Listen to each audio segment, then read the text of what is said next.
Assalamualaikum. So, hari ini episod yang kedua.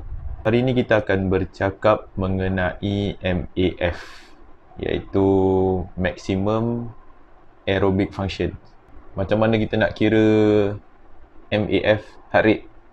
Secara generalnya, formula yang korang boleh jumpa dekat internet ataupun korang boleh tengok running channel yang lain adalah 180 tolak dengan umur sekarang. Aku punya MAF heart rate adalah dekat 150. Maknanya kalau aku buat MAF running ni, heart rate aku tak boleh lebih daripada 150. Itu aerobic state aku. Apa itu aerobic? Okay, aerobic ni adalah state di mana kita gunakan oksigen tu secara efisien. Okay. Sebaliknya, anaerobic adalah state di mana badan kita menggunakan oxygen depth. Kalau ikut research yang aku dah baca lah, seeloknya hanya boleh dikekalkan dalam state anaerobic tu selama 2 ke 5 minit sahaja. Bahasa mudahnya, kita kekurangan oksigen bila kita dah capai anaerobic. That's why kalau pakai jam macam aku ni, okay, yang aku cakap minggu lepas, jam Amazfit ni, dekat jam tu dia tak pakai zone. Macam Garmin dia akan pakai zone. So Amazfit ni dia pakai aerobic, intensive, light, relax, anaerobic. So korang boleh terus tengok sama ada korang dalam aerobic state ataupun anaerobic state. Kita lari, sepatutnya kita berada dalam aerobic state tu most of the time. So maknanya heart rate tu sepatutnya berada di bawah MAF. MAF ni adalah different daripada zone 2 punya training. Kalau korang terus gunakan zone 2 punya training method, korang akan nampak gap. Okay, sebab kita punya kardiovaskular tak betul-betul kuat. Okay, kita punya basic belum kuat lagi kalau kita mula-mula lari. Contoh, korang berjalan 108, 110, berjalan laju.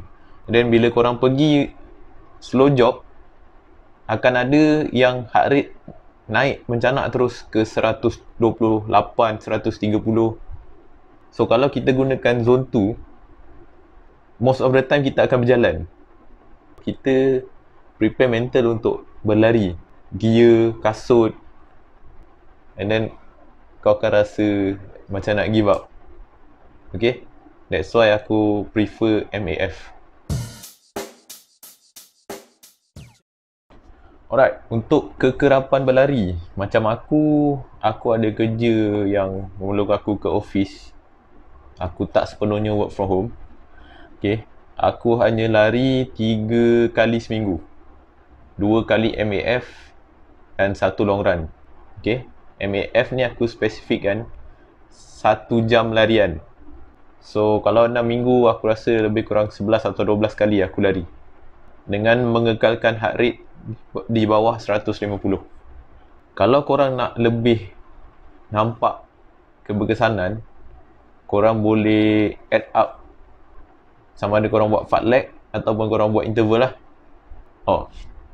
Itu aku akan jadikan modal untuk mungkin bukan mungkin next episode.